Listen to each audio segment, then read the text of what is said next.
네, 이번 올해 첫 금융통화위원회가 개최가 됐고요. 시장의 예상대로 0.25%포인트 인상이 됐습니다. 3.5% 기준금리가 과연 마지막 기준금리 일지에 대해서도 아직은 반반이고요. 미국과의 금리 격차 그리고 그에 따른 전체적인 경기에 대해서도 잠시 후에 또 이창용 한은 총재가 브리핑을 할 예정인데요. 저희가 속보 전해지는 대로 바로 연결해서 전달해 드리겠습니다. 오늘 이 시간 금통위 그리고 과연 무엇을 봐야 할지 이야기를 나눠볼 텐데요. 하이투자증권 디지털 마케팅부의 이권희 부장 함께합니다. 부장님 어서 오세요. 네, 안녕하세요. 네, 이직 축하드립니다. 참 예. 연말 연초에는 변화가 좀 많은 것 같아요. 네, 변화 때문에 좀 개인적으로 좀 많이 바빴습니다. 네, 바쁜 시간 많이 보내셨는데 오늘 우리 시장도 좀 바쁜 것 같습니다. 일단 뭐 예상대로라고는 하지만 0.25%포인트 베이비 스텝이라고도 불리는데 왜 이 정도만 올렸을까에 대해서는 뭐 당연한 이야기일 것 같아서 그래도 간단하게 좀 들어볼까요?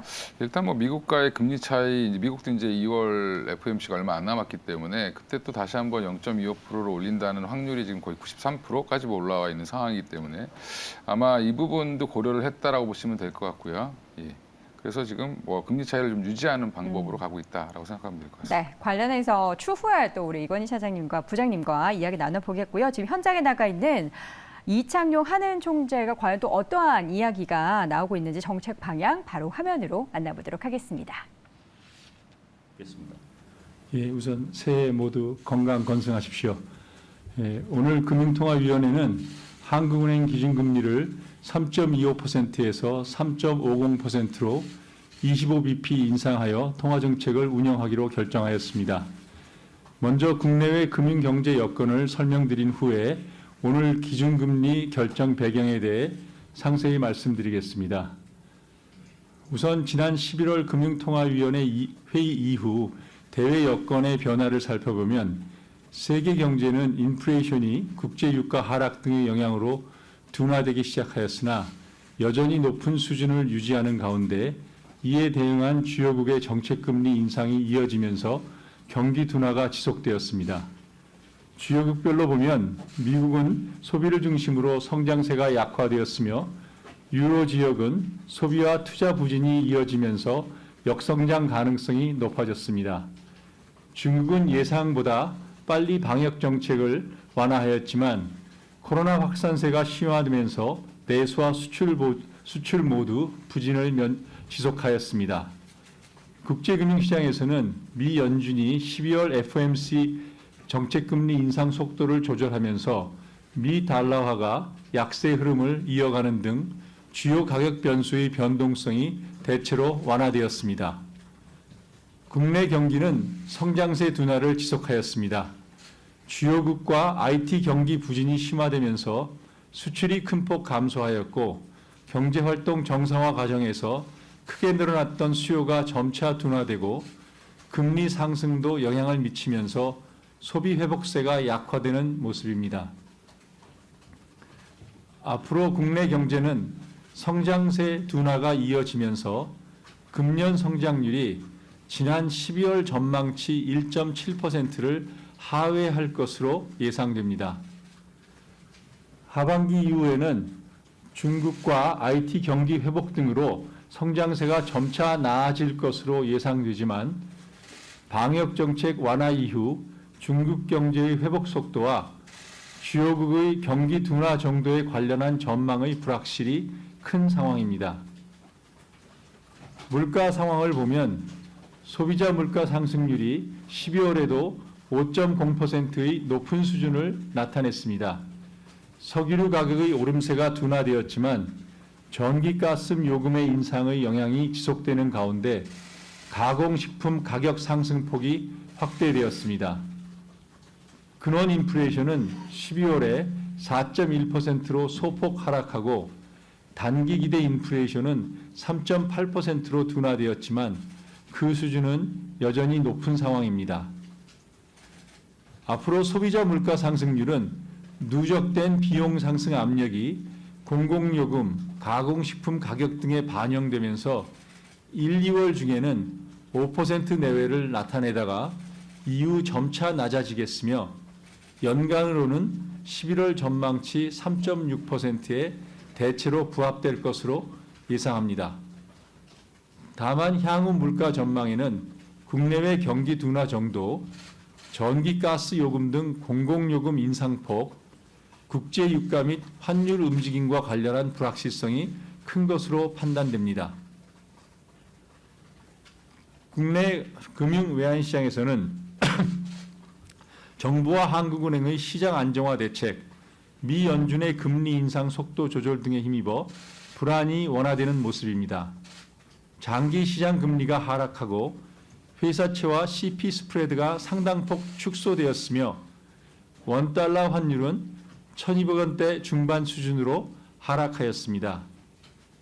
다만 부동산 경기 부진에 대한 우려로 비우량 채권, PFABCP 등에 대한 금융시장의 높은 신용 경계감이 유지되어 있고 향후 환율 움직임과 관련해서는 미 연준의 통화정책 결정, 위안화, 엔화 움직임 등과 관련한 불확실성이 큰 상황입니다. 가계부채와 주택시장 상황을 보면 주택가격이 수도권과 지방 모두에서 하락폭이 크게 확대되었고 금융권 가계대출은 금리 상승, 주택경기 부진 등으로 신용대출을 중심으로 감소세를 지속하고 있습니다. 오늘 금융통화위원회는 기준금리를 3.25%에서 3.50%로 인상하기로 결정하였습니다. 금년 성장률이 당초 전망치를 하회할 것으로 예상되지만 물가 오름세가 여전히 높은 수준을 나타내고 앞으로 상당 기간 목표 수준을 상회할 것으로 전망됨에 따라 물가 안정을 위해 기준금리를 25bp 추가 인상할 필요가 있다고 판단하였습니다. 이 결정에 대해서는 주상영 의원과 신성환 의원은 기준금리를 현 수준 3.25%에서 유지하는 것이 바람직하다는 의견을 나타내셨습니다. 향후 통화정책 운영과 관련해서는 3월 이후 물가 상승률이 점차 낮아지겠지만 금년 중에도 목표 수준을 상회하는 오름세가 이어질 것으로 예상되는 만큼 물가 안정에 중점을 두고 긴축 기조를 이어나갈 필요가 있다고 판단하고 있습니다.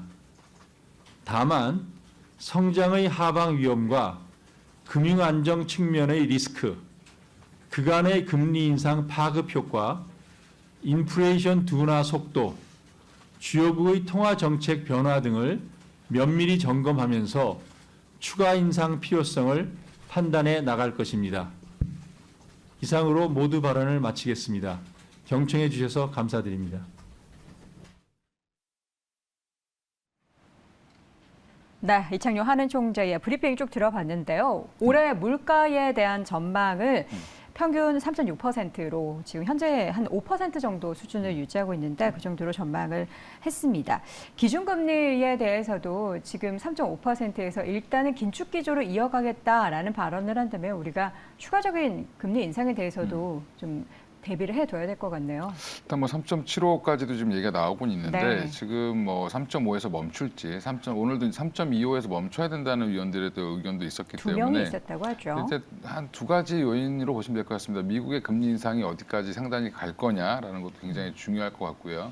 그리고 또 하나는 우리나라 국내 경기가 또 너무 악화된다라고 하면 사실 또 금리를 올리기는 좀 부담스러운 상황이기 때문에 네. 그런 부분들이 다음 금통위까지 좀 후행적으로 지표를 보면서 대응을 하겠다라고 이제 말씀을 하신 것 같아서 네.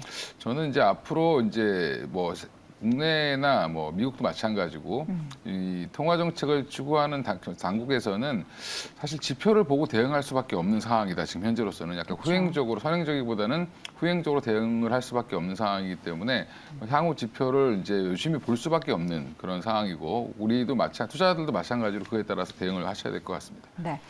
우리나라 미국 간의 금리 차이는 여전히 계속해서 비슷한 수준으로 유지가 네. 되고 있는데 지금 수준이 좀 어떻게 부담이 된다라고 보십니까? 부담이 됐으면 아마 주가가 더 빠지거나 그쵸. 뭐 이렇게 했을 텐데 네. 오히려 요즘에 우리 시장 보면 미국 시장보다 더 견조한 흐름을 좀 이어가고 있는 모습이고 그 이후에 배경을 보면 외국인들의 매수가 유입이 다시 되고 있습니다.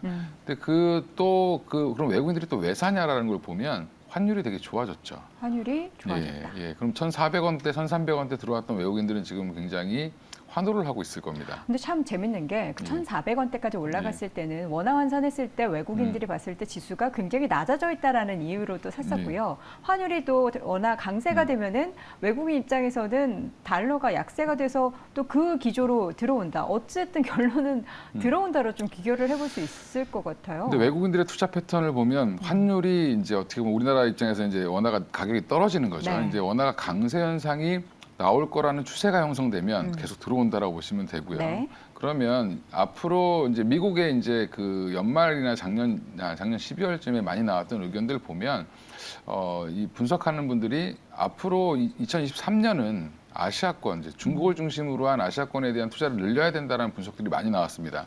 미국 시장보다 상대적으로 아시아 신흥국 쪽이 훨씬 더 좋을 거다라고 나왔기 때문에 관련해서 보면 우리나라와 중국에 대한 투자 비중을 늘릴 수밖에 없는 상황이 되고 있다라고 보시면 될 것 같습니다. 네. 밤사이에 미국의 CPI 발표가 있었습니다. 6.5%로 어쨌든 둔화는 계속해서 이어나가고 있고 우리나라도 물가 수준이 결코 낮은 수준이 아니기 때문에 여기에 대한 긴축 기조로 이어간다라고 했는데요. 첫 금통위 이후에 우리나라 증시의 변동성은 어떻게 좀 생각하십니까? 일단 오늘은 오름세를 보이고 있긴 하지만 좀 뭐랄까 시원하게 오르지는 않습니다. 어제 미국도 보면 시원하게 안 올랐죠. 네. 시원하게 안 올랐고 이미 이제 물가가 많이 떨어지고 있는 추세는 예전에 이제 뭐 8%, 9% 가다가 이제 뭐 7%대 나오니까 이제 굉장히 폭등했던 그런 시기와는 좀 다르다라고 보시면 될 것 같고요. 이미 추세는 만들어졌기 때문에 그 폭이 이제 예상치 범위 내에 들어왔다라는 정도로 안정감을 느끼는 정도라고 보시면 되고 지금은 오히려 시장의 금리 상단이 어디까지 갈 것이냐 아니면 경기 침체가 짧고 굵게 갈 것이냐 깊어질 것이냐 이거에 대한 관심이 더 크다라고 보시면 될 것 같습니다. 그래서 지금 근데 어제 CPI 내용도 보면 사실은 근원물가 안에서도 여러 가지가 다 예상치보다 부합하게 나왔지만 사실 에너지나 중고차 가격 이런 것들은 많이 떨어졌지만 사실은 주거비나 서비스는 여전히 올라가고 있는 그쵸. 추세입니다. 국내도 아까 한은 총재께서 말씀하신 것처럼 식료품이라든지 공공요금이라든지 계속 이게 인상 압박이 있기 때문에 이런 부분들 때문에 사실 당분간은 물가가 떨어지기 어렵다라고 말씀을 하신 것처럼 이제 이런 물가들은 한번 올라가면 사실은 좀 떨어지기가 어렵다. 그래서 약간 스티키하다라는 얘기, 끈적끈적하다라고 얘기를 하는데 네. 임금도 마찬가지고 그래서 최근에 미국 시장이 좋았던 이유 중에 하나가 임금 상승률이 정체됐기 때문에 사실은 굉장히 실업 청구 건수가 줄었음에도 불구하고 그리고 뭐 구직자 그 신규 고용이 늘었음에도 불구하고 주가가 올라갔던 이유는 임금이 이제 정체되기 시작했다라는 부분에 대해서 크게 환호를 했다라고 보시면 될 것 같고요.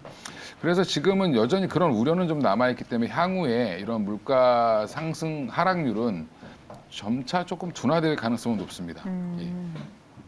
둔화될 가능성이 높다. 그러면 어쨌든 언젠가는 둔화가 되겠지만 지금 당장은 아니기 때문에 우리는 또 여기에 대응하는 증시 전략을 짜야 될 것 같은데 어떤 섹터에 좀 주목을 해야 한다고 보십니까?